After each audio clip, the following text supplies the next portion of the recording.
ओम शांति। आज का ईश्वरी महावाक्य है 29/11/2022। साकार महावाक्य है। तो आज बाबा ने कहा, सुखदाता बाप के बच्चे हो, इसलिए कभी भी किसी को किसी भी प्रकार से मनसा वाचा कर्मणा दुख नहीं देना है। अगर दुख देंगे तो बाबा ने कहा क्या होगा, दुखी होकर के मरेंगे। और बाबा का हाथ साथ कभी भी नहीं छोड़ना है। अपने अवगुणों को ज्ञान और योग के द्वारा चेक करके निकालना है। अंत में साक्षात्कार होगा और सजाएं खानी पड़ेगी, पद भी कम हो जाएगा, फिर तो बहुत पछताना पड़ेगा। और विशेष बाबा ने कहा पावन बनने का पुरुषार्थ करना है। जितना बाबा को याद करेंगे, उस पवित्रता के सागर को याद करेंगे, उतना ही पावन बनते जाएंगे। तो बाबा ने कहा देवता बन रहे हो तो दैवी गुण भी अभी से ही धारण करना है।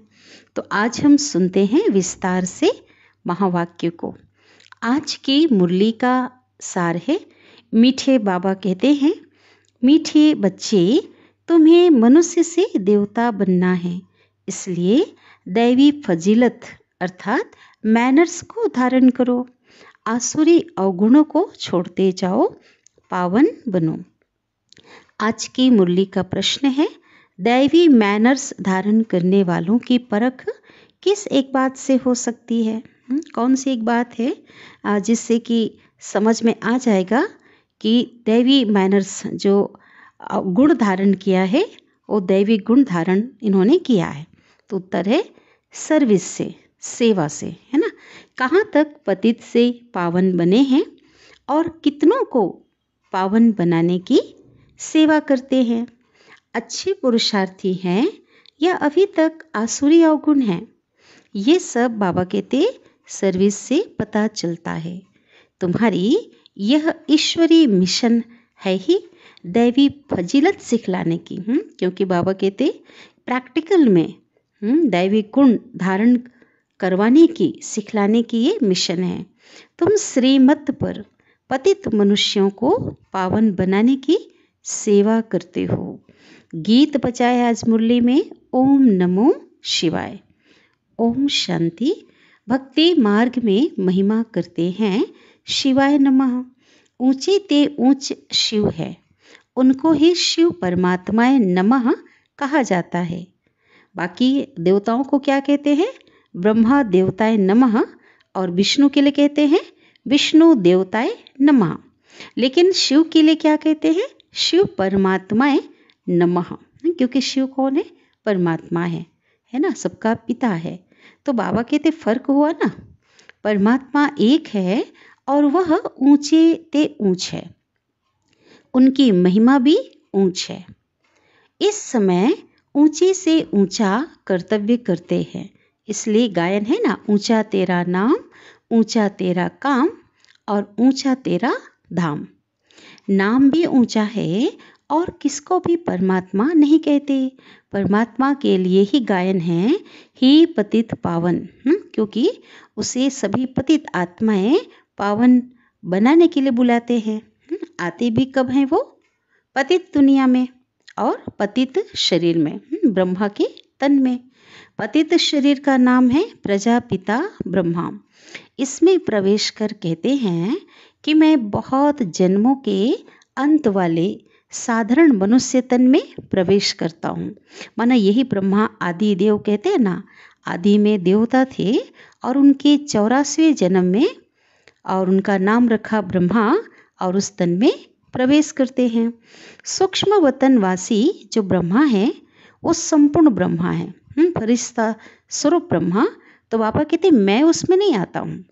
खुद शिव बाबा कहते हैं इनके बहुत जन्मों के अंत के जन्म में आता हूँ, है ना। अंत का जन्म 84 जन्म और 60 वर्ष के बाद बहुत जन्म लेते ही हैं राधे कृष्ण, है ना। ये पहले नंबर की ये प्रिंस प्रिंसेस है जो विश्व महाराजा विश्व महारानी बनते हैं, और उनके ही अंतिम जन्म में जब वो साधारण बन जाते हैं तब परमात्मा ब्रह्मा के तन में आते हैं।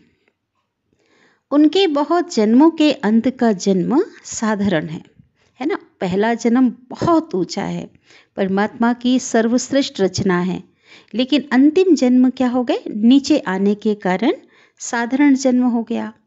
ऐसे तो कहते नहीं है ना कि मैं पावन शरीर में प्रवेश करता हूँ। बाबा कहते उस समय मुझे आने की तो ज़रूरत ही नहीं है, क्योंकि मैं पतित पावन हूँ, है ना।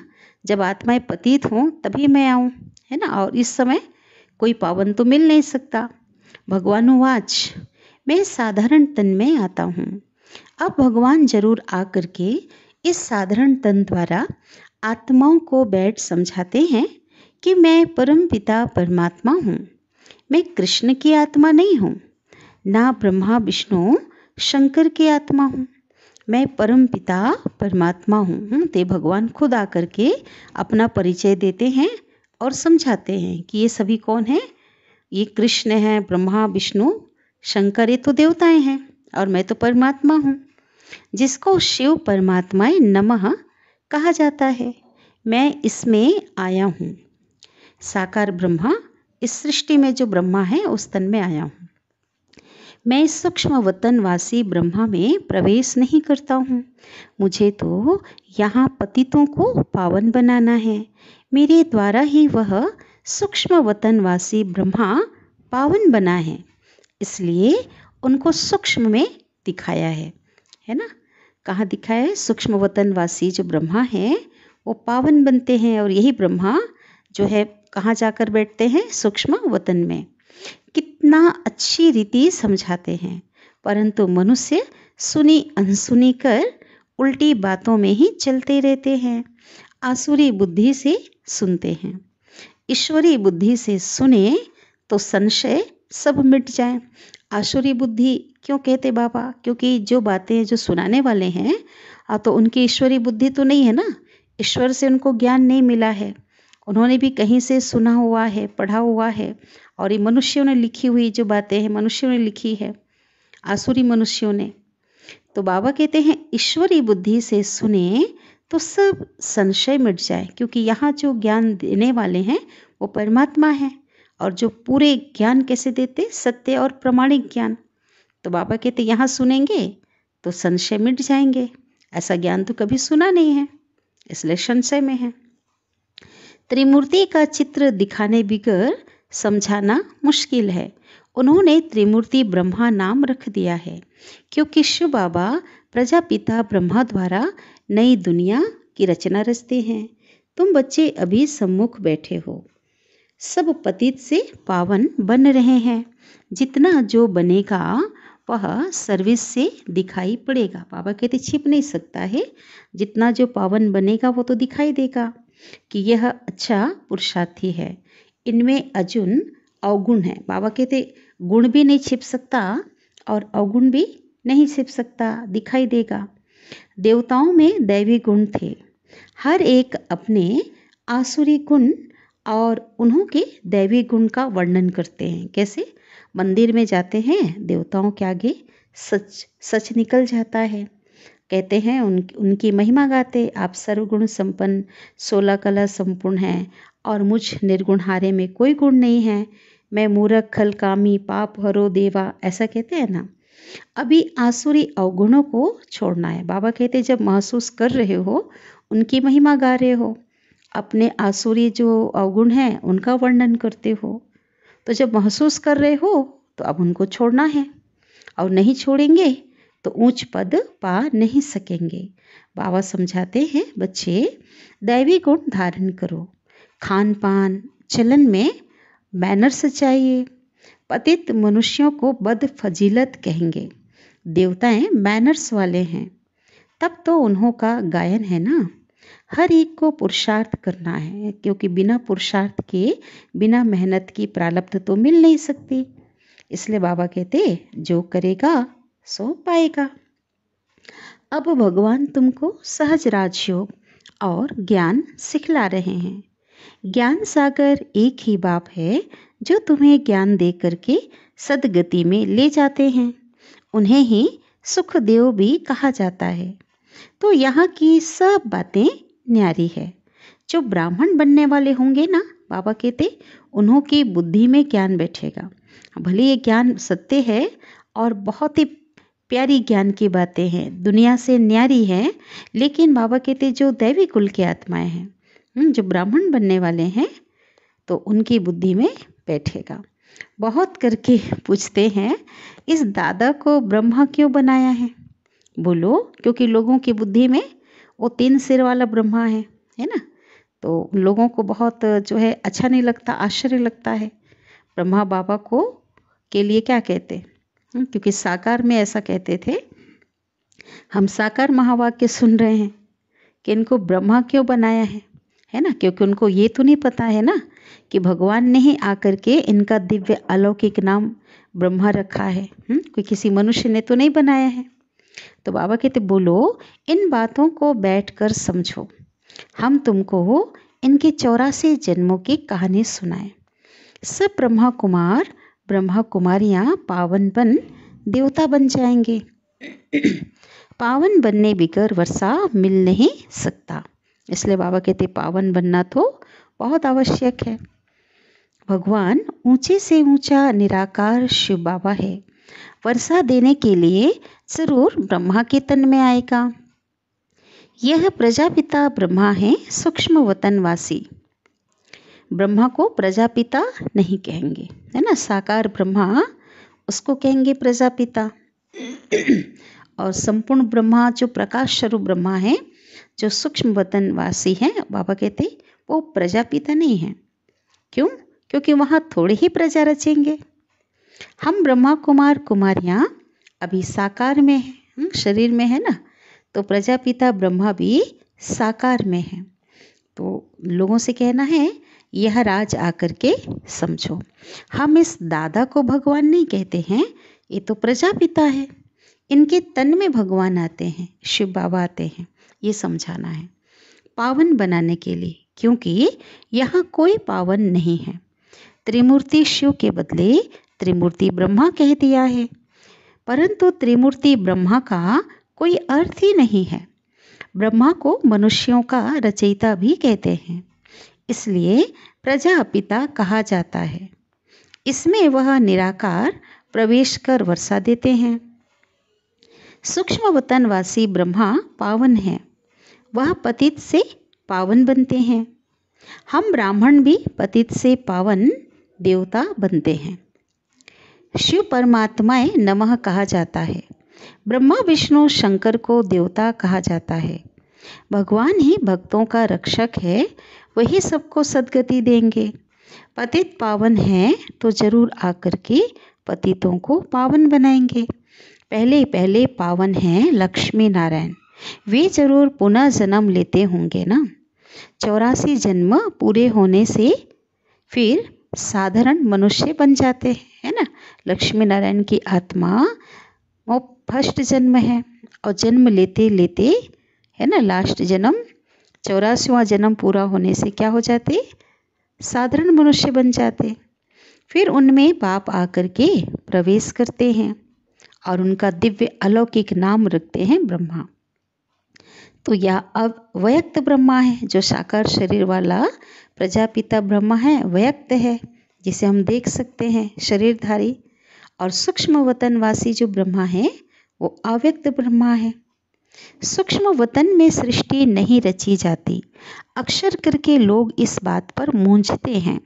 तो बाबा कहते हैं तो तुमको समझाना है कि बाबा कहते हैं मैं बहुत जन्मों अर्थात 84 जन्मों के अंत के जन्म में प्रवेश करता हूँ। भारत में पहले देवी देवता आए, वह फिर पिछाड़ी में हो जाएंगे, है ना। जो पहले थे वो फिर पिछाड़ी में होंगे, फिर वही आकर के फिर देवी देवता बनेंगे। विराट रूप का चित्र भी जरूर होना चाहिए। कहते ना अर्जुन को विराट रूप का साक्षात्कार हुआ, जिसमें सभी वर्णों को दिखाया गया है ना। तो बच्चों ने अर्थ सहित बनाया है, लेकिन उसमें क्या दिखाते, जो ब्राह्मण को छिपा दिया है ना, शिव बाबा को भी नहीं दिखाया है। ब्राह्मण चोटी, देवता सिर, क्षत्रिय भुजाएं, और वैश्य को क्या दिखाए पेट में, और शूद्र को पैर में। शूद्र के बाद फिर ब्राह्मण। तो वर्णों का भी चक्र हुआ ना, है ना, जो वर्ण।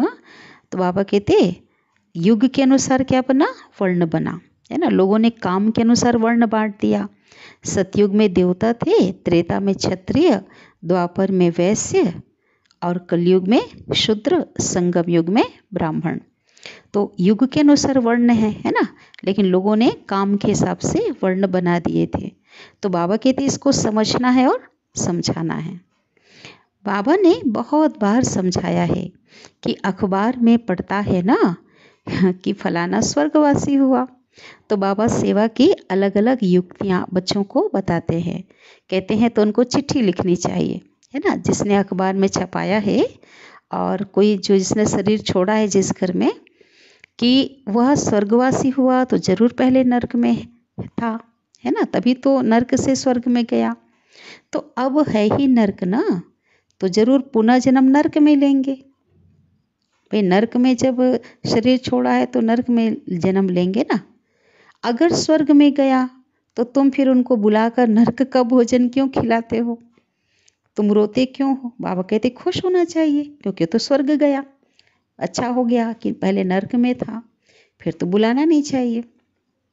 बाबा कहते परंतु इतनी बुद्धि नहीं है जो समझे कि स्वर्ग की स्थापना तो बाप ही आकर करते हैं। ऊपर कोई स्वर्ग नहीं है और ना ही कोई स्वर्ग में गया। भगवान आकर के वो स्वर्ग, इस धरती को ही क्या बनाते हैं, स्वर्ग बनाते हैं, राजयोग सिखलाते हैं।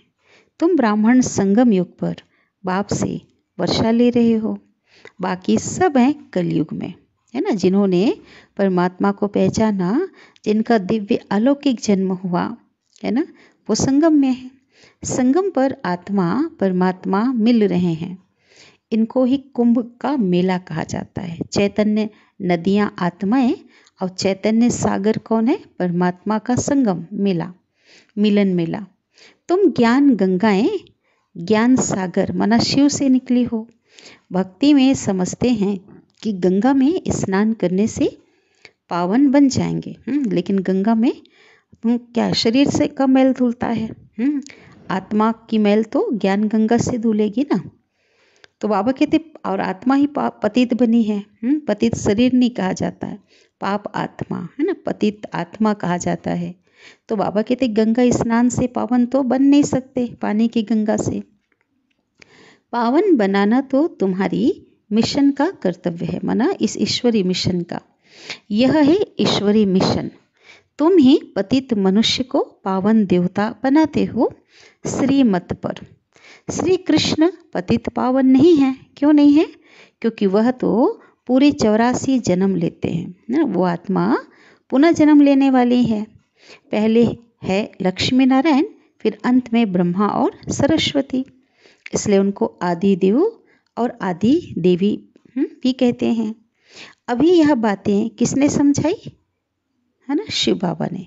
शिव परमात्मा नमः गाते भी हैं। ही परम पिता परमात्मा आपकी गतमत सबसे न्यारी है। वह श्रीमत देते हैं गति के लिए, गति और सदगति, दुर्गति वालों की सदगति करने वाला। उनकी श्रीमत पर, जो श्रीमत है भगवान की, सब मनुष्यों से न्यारी है, सबसे ऊंची श्रीमत। श्रीमत का मतलब ही है श्रेष्ठ मत, ऊंचा मत। बाकी भक्ति मार्ग है घोर रात्रि, अज्ञानता की रात्रि। आधा कल्प है ज्ञान दिन, सतयुग और त्रेता, क्योंकि ज्ञान लेकर के, ज्ञान स्वरूप बन करके वहाँ पे गए हैं। शिव बाबा कहते हैं मैं अंधियारी रात में आता हूँ, कलयुग की घोर अज्ञान की अंधियारी रात में, और इस रात को सतयुगी दिन बनाने के लिए। यह ज्ञान एक ही ज्ञान सागर शिव बाबा के पास है। ऋषि मुनि आदि सब कहते आए हैं कि परमात्मा बेअंत है, नेति नेति, अर्थात हम उसको नहीं जानते। बाप को नहीं जानते तो गोया नास्तिक हो गए।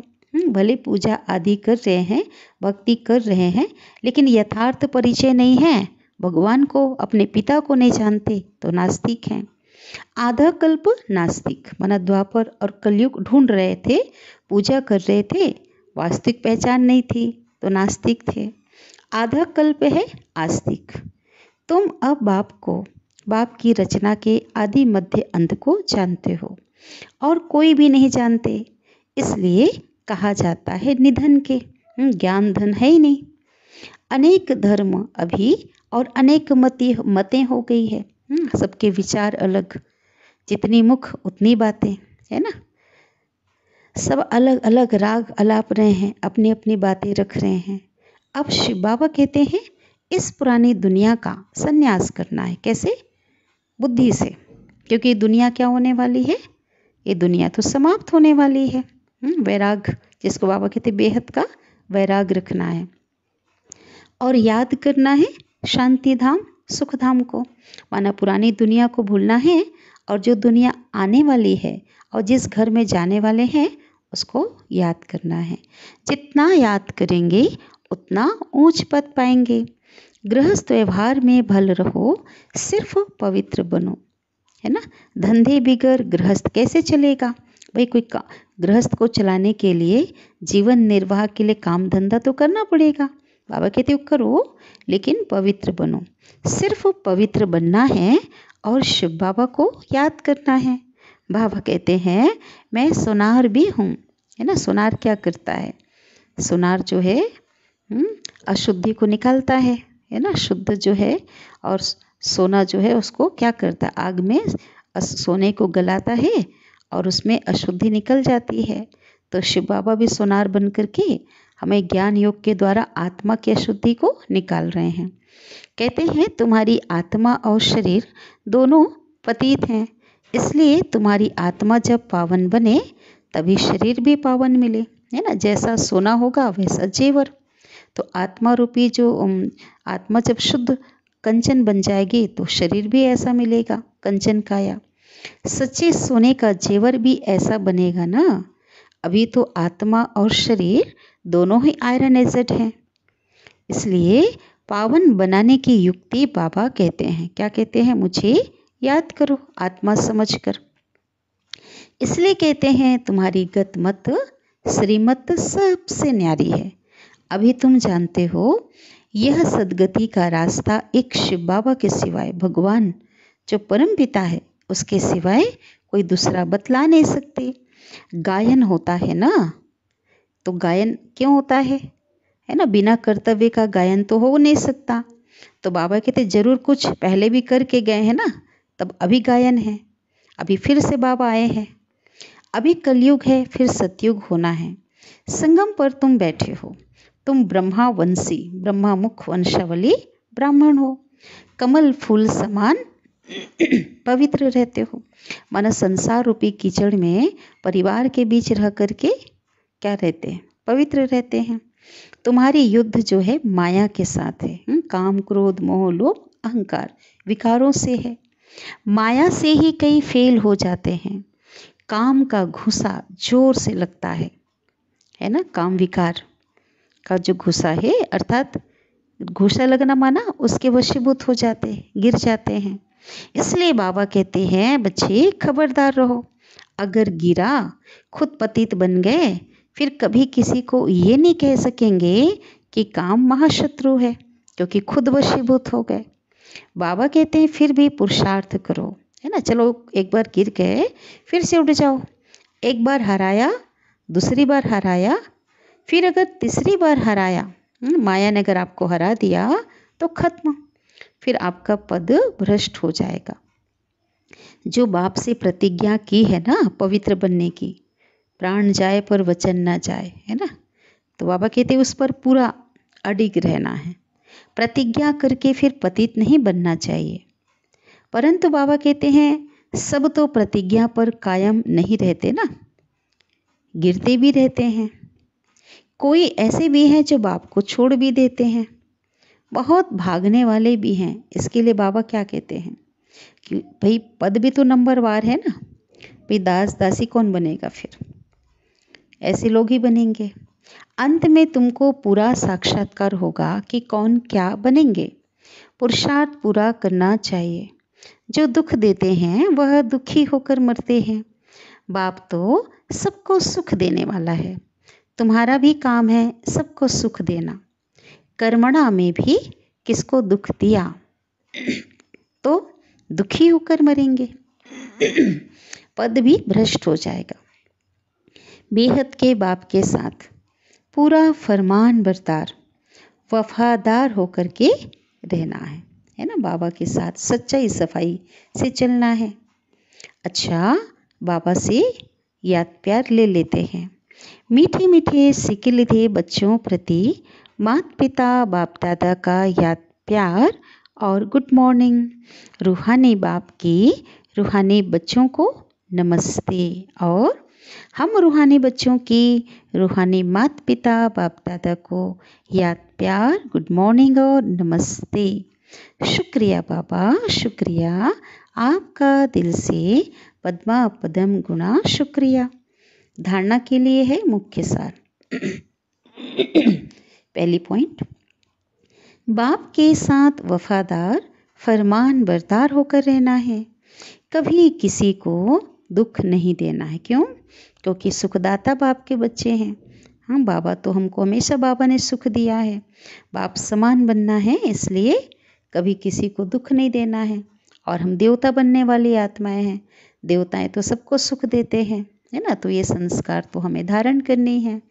दूसरी पॉइंट है, बाबा से पूरा वर्षा लेने के लिए पवित्र बनने का पुरुषार्थ करना है। क्योंकि पवित्र दुनिया में जा रहे हैं और देवताएं भी कैसे हैं? पवित्र हैं। तो इसलिए क्या करना है? पवित्र बनना है। काम की चोट कभी नहीं खानी है ना। इससे बहुत सावधान रहना है। सदगुरु बाबा वरदान देते हैं, मालिकपन की स्मृति से शक्तियों को ऑर्डर प्रमाण चलाने वाले स्वराज्य अधिकारी भाव। बाबा ने कहा, अगर आप मालिकपन की स्मृति में नहीं रहेंगे, अपने सीट पर अपनी पोजीशन में नहीं रहेंगे, तो शक्तियां भी ऑर्डर कैसे मानेंगी।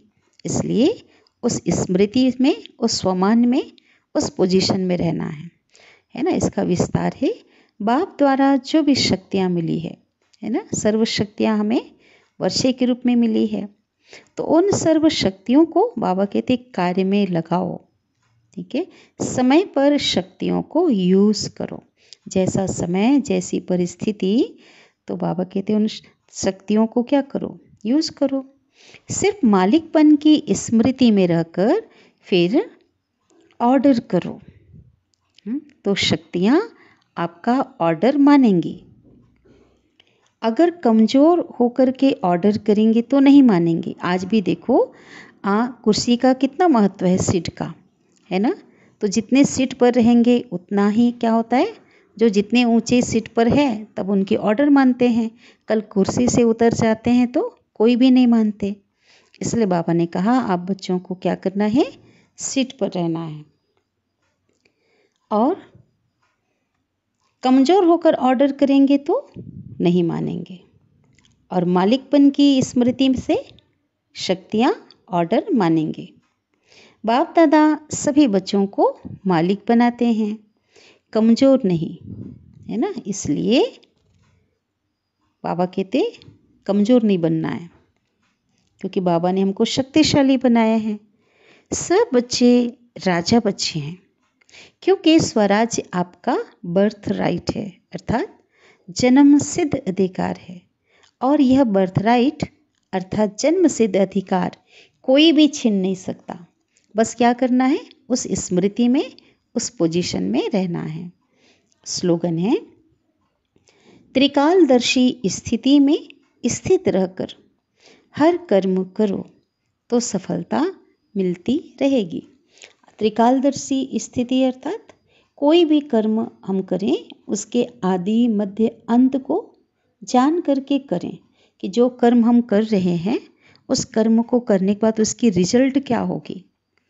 जब इस सोच कर्म करने के बाद ना सोचें, तो आगे से अगर इस स्थिति में रह करके कर्म करेंगे तो कभी भी कोई भी कर्म हमसे रॉन्ग नहीं होगा। हम राइट कर्म करेंगे और हर कर्म में हमें क्या मिलेगी? सक्सेस मिलेगी, सफलता मिलेगी। तो बाबा ने हमें जो त्रिकालदर्शी बनाया है, तो उसको स्मृति में रखकर, उस पोजीशन में रह करके कर्म करना है। तो अभी बहुत प्यारी बाबा की मुरली चली है।